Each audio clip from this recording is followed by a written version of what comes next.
안녕하세요. 자쟁이 진재형입니다. 일반적으로 사람들이 차에 대해서 얘기할 때 몸에 어디에 어떻게 좋고 그래서 기능성이 뭔지 그런 부분에 포커스를 맞춰서 얘기를 많이 하는 것 같은데요. 사실은 차를 마실 때 가장 중요한 점은 뭘까요? 안전한 차를 고르는 것, 위험하지 않은 차를 고르는 것, 그게 가장 첫걸음이라고 생각됩니다. 앞으로 제가 4편에 걸쳐서 차를 마시고 우리고 또 고르는 데 있어서 주의할 점이 무엇인지 그 자료들을 철저하게 준비해서 여러분께 알려드리도록 하겠습니다. 차를 고르는 데 있어서 가장 중요한 점은 뭘까요? 가장 중요한 점은 바로 안전한 차를 고르는 것입니다. 만약에 안전한 차를 골랐다면 그 차는 크게 3가지로 구분된다고 저는 우스갯소리로 얘기합니다. 좋은 차, 더 좋은 차, 제일 좋은 차. 안전하다면 좋지 않은 차는 없습니다. 그렇다면 우리가 차에 대해서 얘기할 때 올 수 있는 그런 위험한 요소들은 무엇이 있을까요? 아마 여러 가지가 있으리라고 생각됩니다. 하지만 제가 오늘 여러분께 말씀드릴 부분은 크게 4가지로 나눌 수 있겠습니다. 첫 번째는 카페인이고요.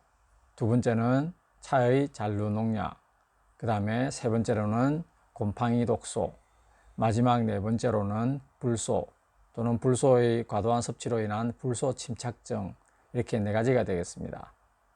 오늘은 첫 번째로 카페인에 대해서 자세하게 알아보는 시간을 가지도록 하겠습니다. 아마 지금은 차에도 카페인이 들어있다는 것을 아시는 분들이 많으리라고 생각되는데요. 우리가 일반적으로 커피와 많이 대비를 하고 커피와 많이 비교를 하죠. 차에 들어있는 카페인과 커피에 들어있는 카페인은 그 화학 구조는 동일합니다. 만약에 구조가 조금이라도 바뀐다면 그 이름 자체가 바뀌겠죠. 그래서 화학 구조가 동일하기 때문에 차에서 기인하는 카페인과 커피에서 기인하는 카페인의 작용 또한 동일하다고 볼 수 있습니다. 카페인 성분 자체를 그렇게 부정적으로 바라볼 필요는 없습니다. 카페인은 양을 조절해서 섭취하신다면 많은 좋은 작용을 할 수가 있는데요. 아침에 카페인 든 음료를 마신다면 몸을 일깨워서 하루를 활기차게 시작할 수 있게 해주죠. 그리고 뇌파 중에 베타파를 증가시켜 가지고 두뇌의 활동을 증가시키고 그렇게 함으로써 또 기억력, 판단력 이런 부분들을 또 올려주는 그런 작용을 하고요. 그리고 우리 몸의 지구력까지도 증가시켜주는 그런 좋은 작용을 합니다. 하지만은 양이 많을 때는 어떤 손떨림부터 시작해서 여러 가지 카페인 중독에 관련되는 증상들을 나타내게 됩니다. 그런 증상 때문에 우리나라 식품의약품안전처에서는 하루에 섭취할 수 있는 카페인의 양을 규정을 해 놓았는데요. 성인 같은 경우에는 하루에 1인당 400mg, 또 임산부 같은 경우에는 대사 과정이 좀 느리거든요. 그래서 그보다 조금 더 낮은 한 300mg 정도를 섭취할 수 있게 했고요. 어린이 같은 경우에는 몸무게 킬로그램당 2.5mg, 예를 들어서 몸무게 30kg의 어린이라면 한 75mg 정도만 이렇게 섭취하도록 권고하고 있습니다. 커피 원두 1g과 차엽 1g의 카페인 함량을 비교한다면 일반적으로 차엽에 카페인의 함량이 더 많이 들어 있습니다. 한 2배 정도 많이 들어 있다고 볼 수 있는데요. 하지만은 우리가 커피 한 잔과 그 다음에 차 한 잔을 비교한다면 상황은 달라집니다. 커피를 한 잔을 우리기 위해서는 원두를 많이 써야 됨에도 불구하고 차엽의 경우에는 그렇게 많이 필요하지가 않습니다. 그래서 우리가 커피 한 잔, 예를 들어서 아메리카노 한 잔과 홍차나 녹차 한 잔을 이렇게 비교를 한다면은 카페인의 함량이 차가 한 3분의 1에서 또는 한 5분의 1 정도까지 줄어들게 됩니다. 그래서 전체적으로 봤을 때 함량 자체도 차 한 잔에서 우리가 섭취할 수 있는 게 좀 낮고요. 그 다음에 더 중요한 부분은 뭐냐면은 차에서 나오는 카페인은 우리가 몸에서 사용하는 그 정도가 낮아지게 됩니다.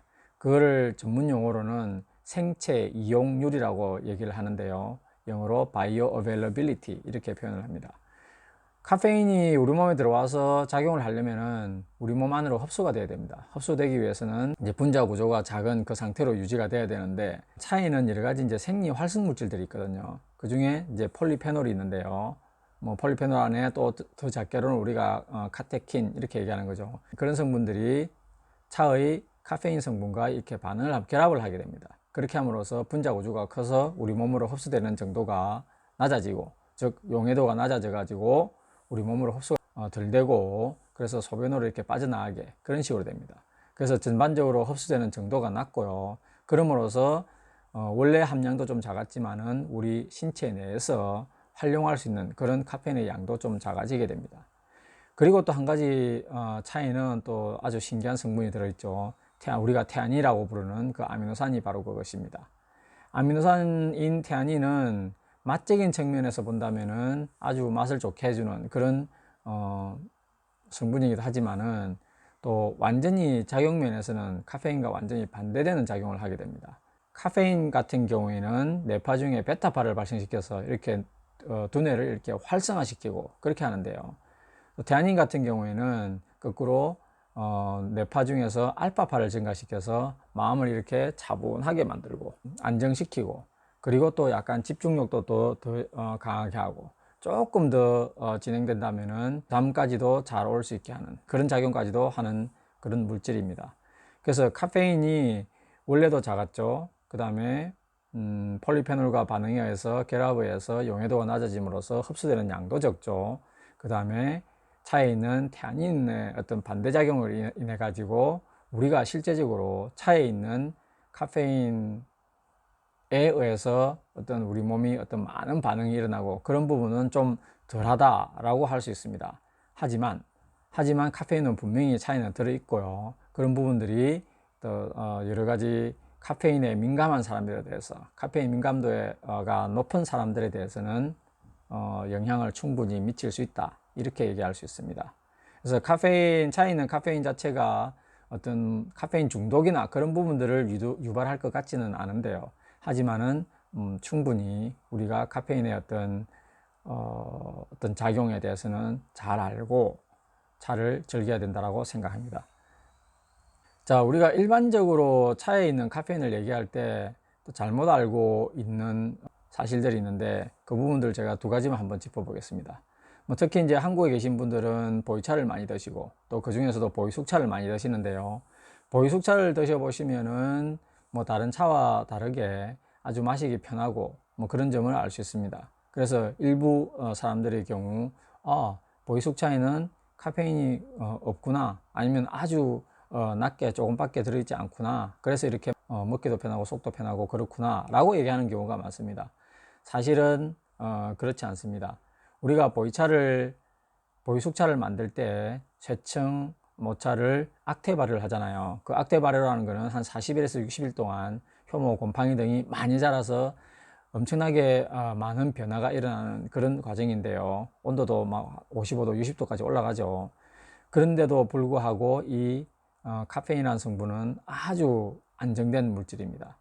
그래서 변화가 거의 없습니다. 사실은 반대로 그런 어떤 액체 발효 중에 어떤 섬유소나 섬유질이나 그런 부분들이 조금 이렇게 삭는다 해야 될까요? 그래서 무게가 좀 줄어듭니다. 줄어들기 때문에 그 퍼센트로 TG로 본다면은 오히려 함량이 증가된다고 볼 수 있습니다.